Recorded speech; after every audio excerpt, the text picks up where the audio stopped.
Sa episode na ito, gagabayan kayo sa mga landas na hindi gaanong ginalugad, mga sinaunang manuskrito, mga tekstong marginalized, at mga madalas na hindi napapansing ebidensya upang siyasatin kung ang mga malalaking nakababaihan ay tunay ngang nabuhay sa mundo.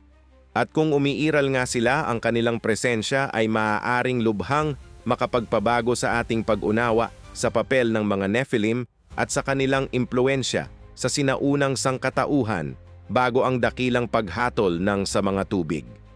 Ang mga Nephilim ay isang paksang sumasakop sa isang sentral na lugar sa mga pinakamatinding debate sa biblikal at makasaysayang universo na umaakit sa parehong mga iskolar at mga mausisa na tagamasid. Ang figura ng mga Nephilim ay nagbibigay inspirasyon sa pagkahumaling at pagkabalisa sa pantay na sukat dahil hinahawakan nito ang mga hangganan na humahamon sa pag-unawa ng tao. Sinasabi ng mga teksto na ang mga higanteng ito ay lumitaw mula sa pagsasama sa pagitan ng mga tinatawag na anak ng Diyos, na kinilala sa mga sinaunang tradisyon bilang mga tagamasid at mga babaeng tao. Ang salaysay na ito ay lumilitaw sa Genesis 6 at umaalingaw-ngaw sa iba pang mga sulatin tulad ng Aklat ni Judas na direktang nagbibigay ng mga ilusyon sa mga mapanghimagsik na nilalang na ito. Dito mismo lumalalim ang hiwaga. Kung mayroong isang hybrid na lahi ng mga higante, magkakaroon din ba ng katapat na babae? Ang mga babae ba na may pambihirang tangkad ay nakikibahagi sa mundong ito kasama ang mga lalaking higante? Lumalaki ang kaugnayan ng tanong na ito kapag naobserbahan natin na kapwa sa banal na kasulatan at sa mga apokripal na teksto at mga sinaunang mitolohiya, ang higante ay halos palaging inilalarawan bilang lalaki.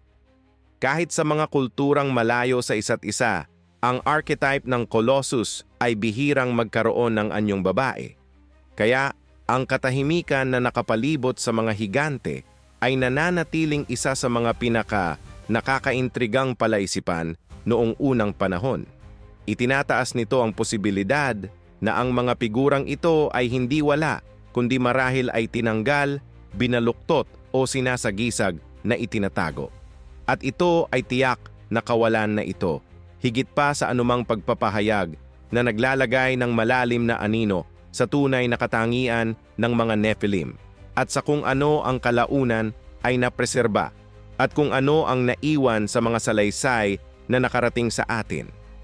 Para sa ilang sinaunang tagapagsalin, ang katahimikan ng banal na kasulatan tungkol sa mga tahasang salaysay ay hindi nagkataon kundi isang direktang refleksyon ng isang mundong isinalaysay mula sa isang pananaw na karamihan ay lalaki.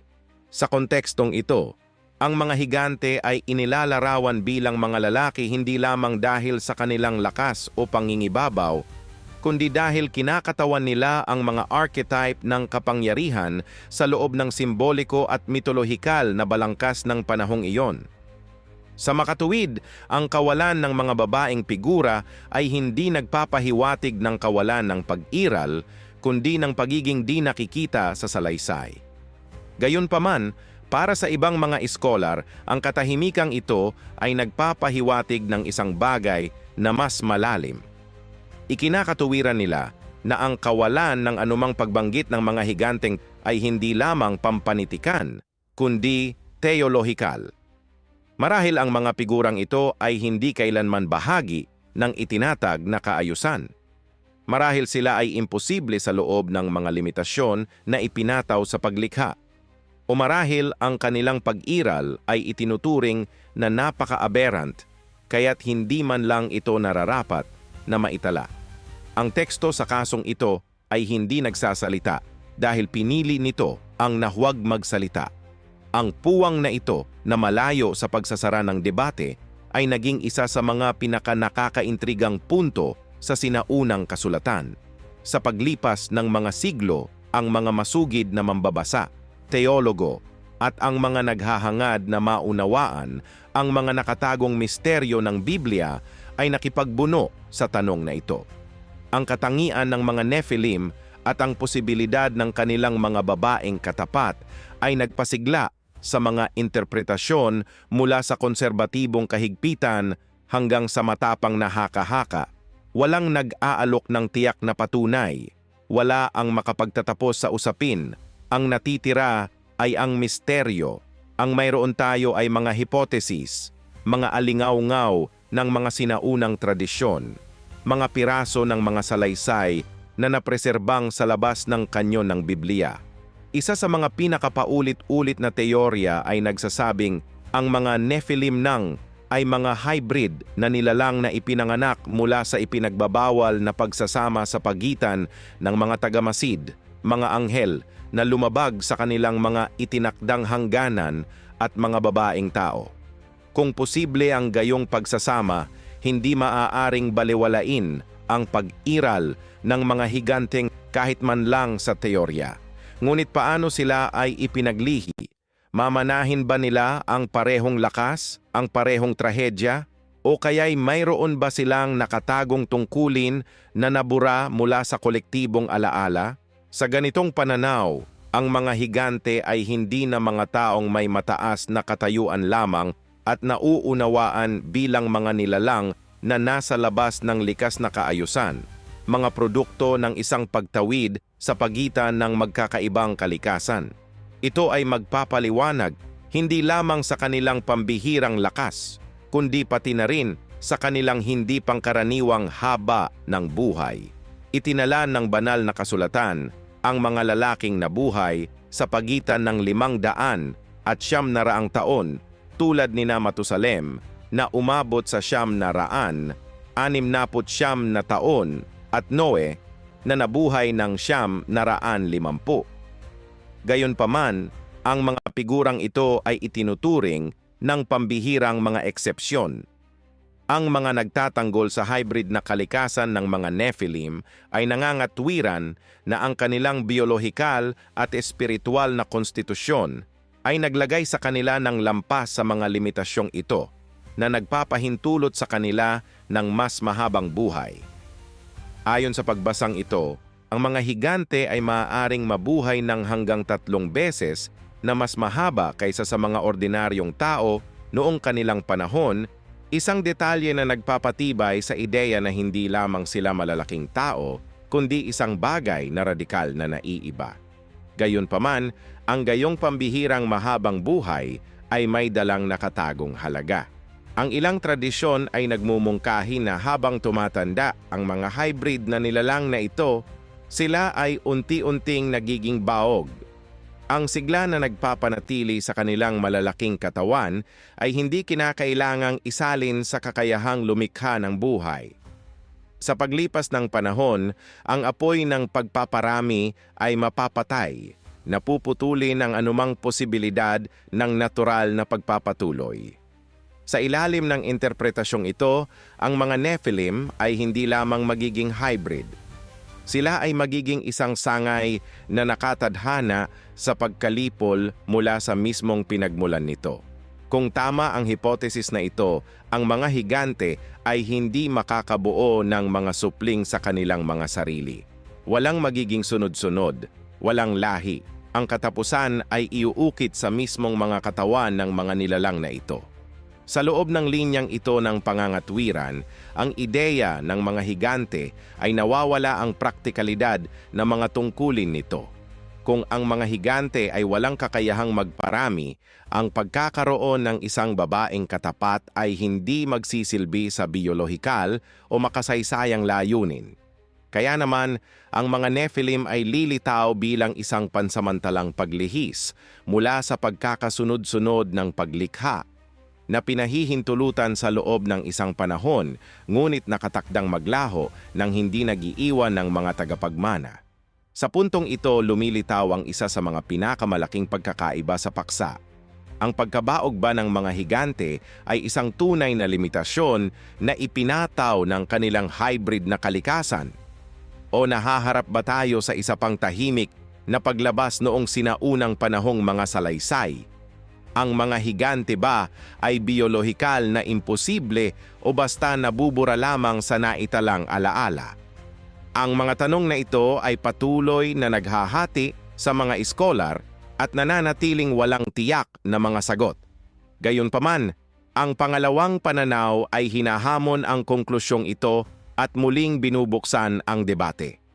Ayon sa linyang ito ng kaisipan, ang sinaunang panahon ay maaaring hindi lamang mga lalaking higante ang nakilala kundi pati na rin ang mga babae na may katulad na tangkad, mga higanteng lumakad kasama ang mga malalaking nilalang na ito na nagbabahagi ng kanilang pinagmulan, kanilang lakas at marahil ang kanilang kapalaran.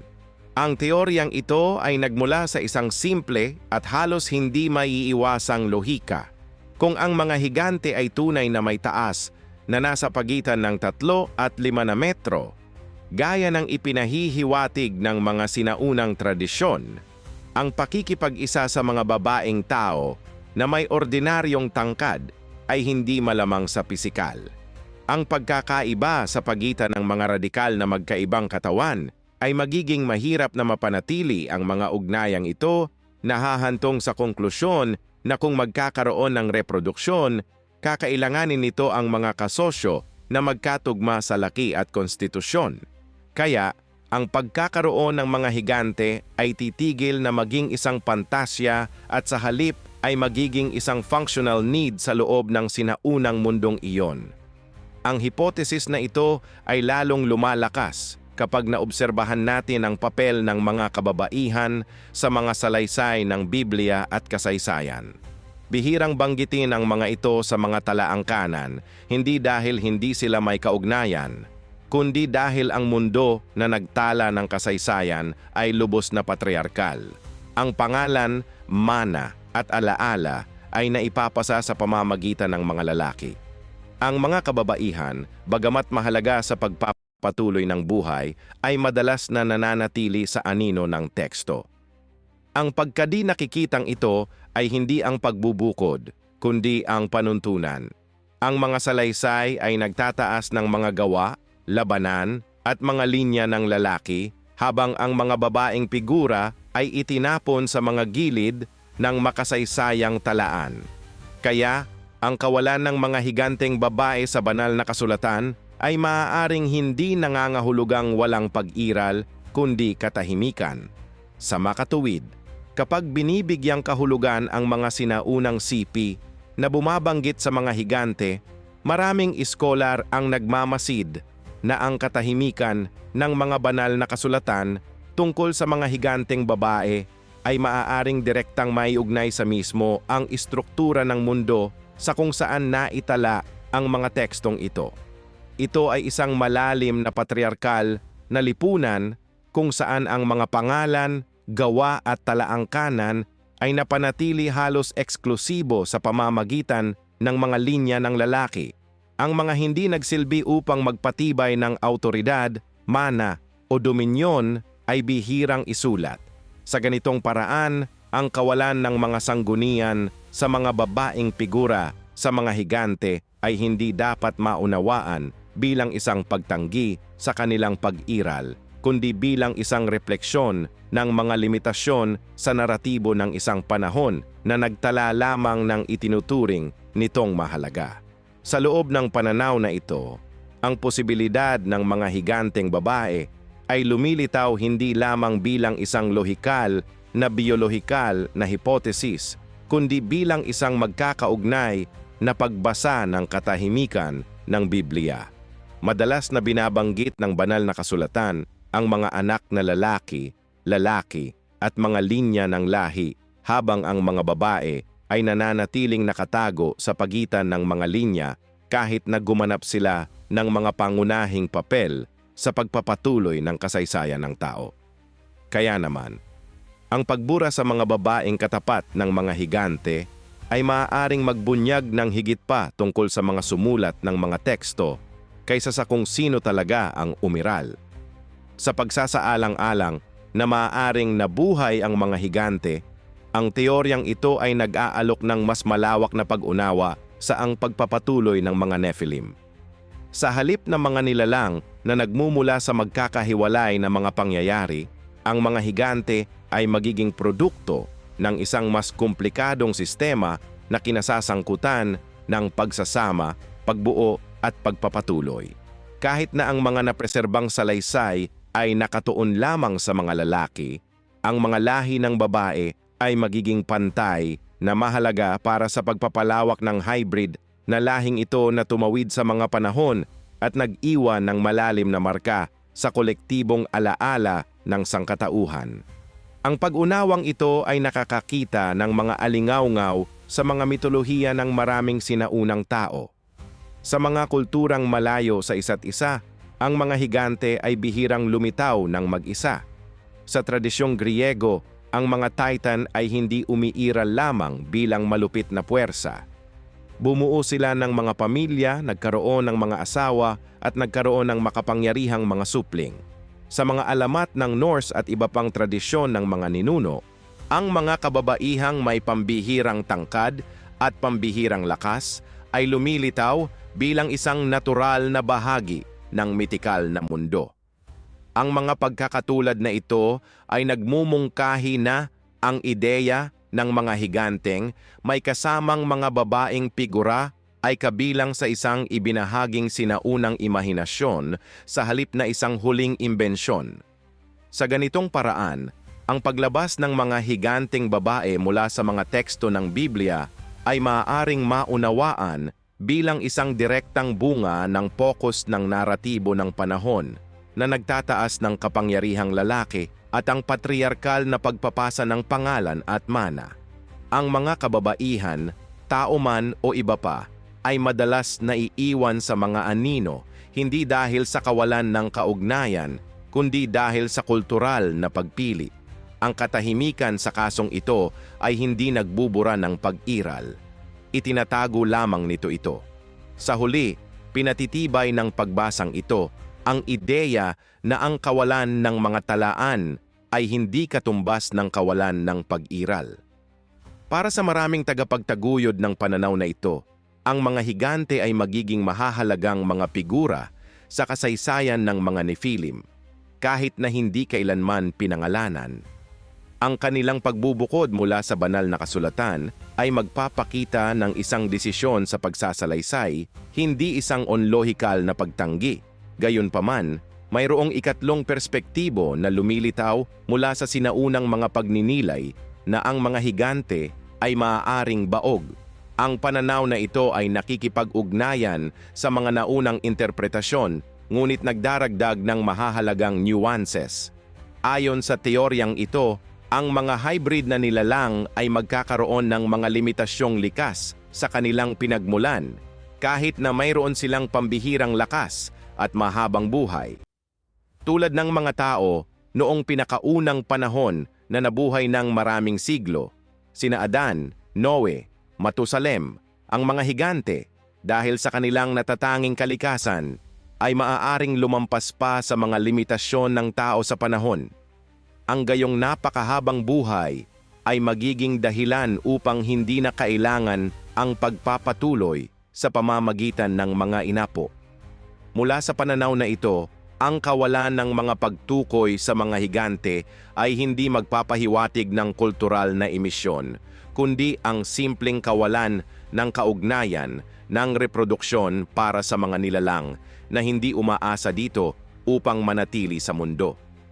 Ang posibilidad na ito ay nagbubukas ng landas upang maunawaan ang mga higante hindi lamang bilang malalaking pisikal na puwersa, kundi bilang mga matagal ng temporal na pag-iral na ang presensya ay umabot sa mga henerasyon ng tao nang hindi kinakailangang mag-iwan ng mga tagapagmana.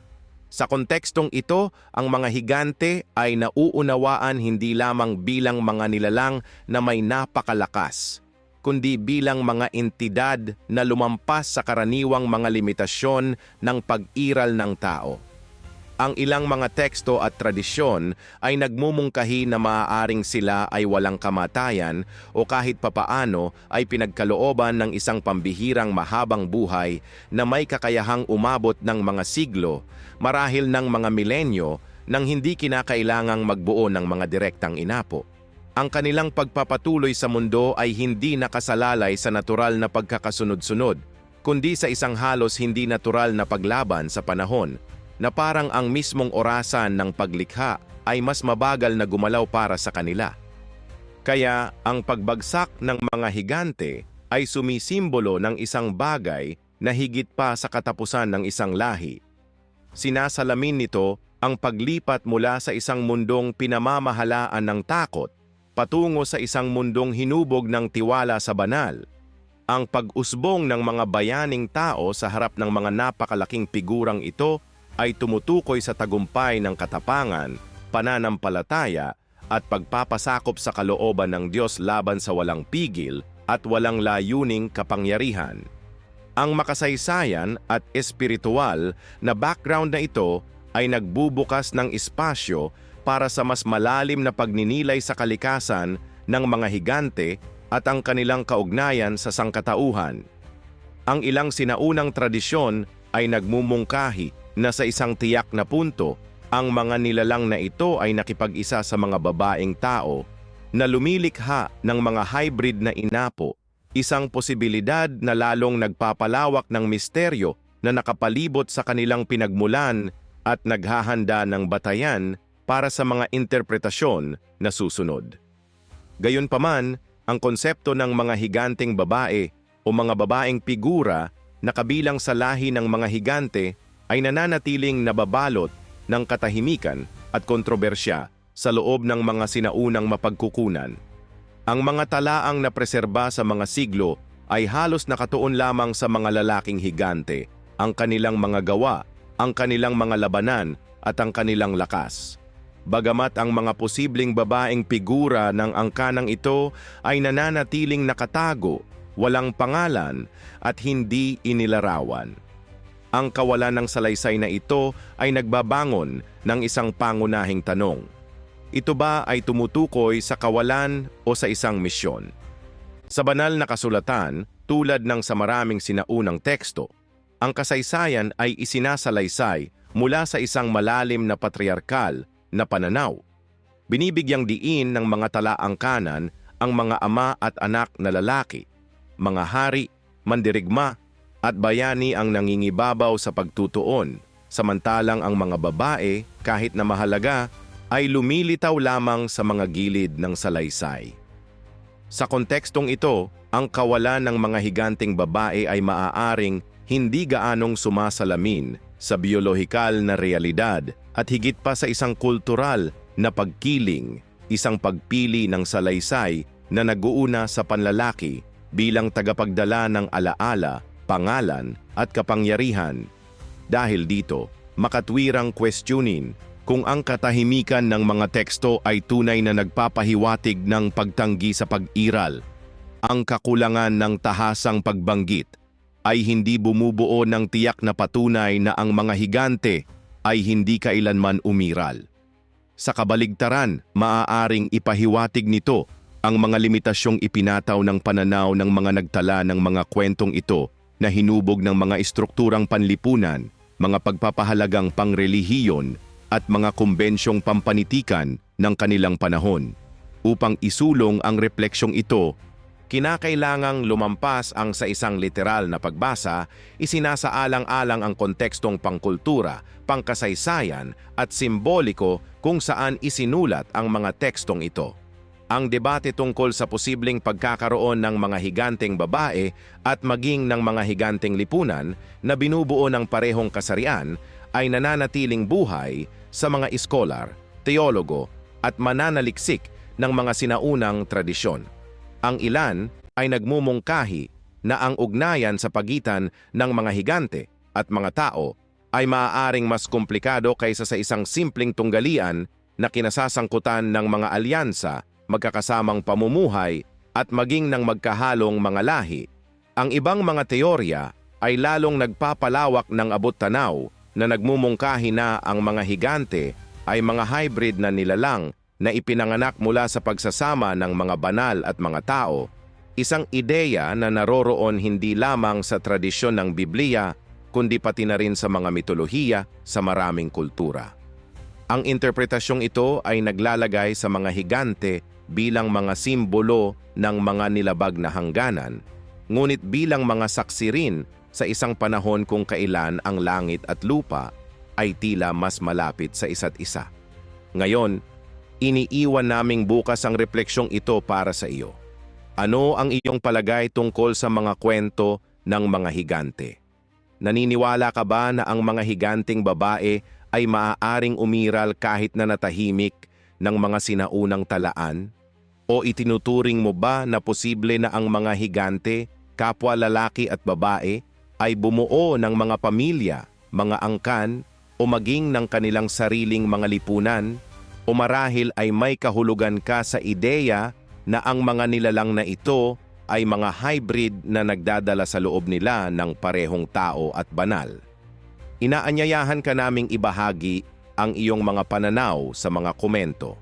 Kung ang paglalakbay na ito sa mga misteryo ng mga higanteng inihayag sa banal na kasulatan at mga sinaunang tradisyon ay nakapagpatibay sa iyo at nakapagpalawak ng iyong pag-unawa, ipakita ang iyong suporta sa pamamagitan ng pag-like at pagbabahagi ng sanilalamang ito. Sa paggawa nito, mas maraming tao ang maaabot ng malalim na pagninilay na ito na tumatawid sa pananampalataya, kasaysayan at sagradong imahinasyon. At manatili sa amin. Salamat sa pagsama sa amin hanggang dito. Pagpalain ka nawa ng Diyos at magkikita pa tayo sa lalong madaling panahon.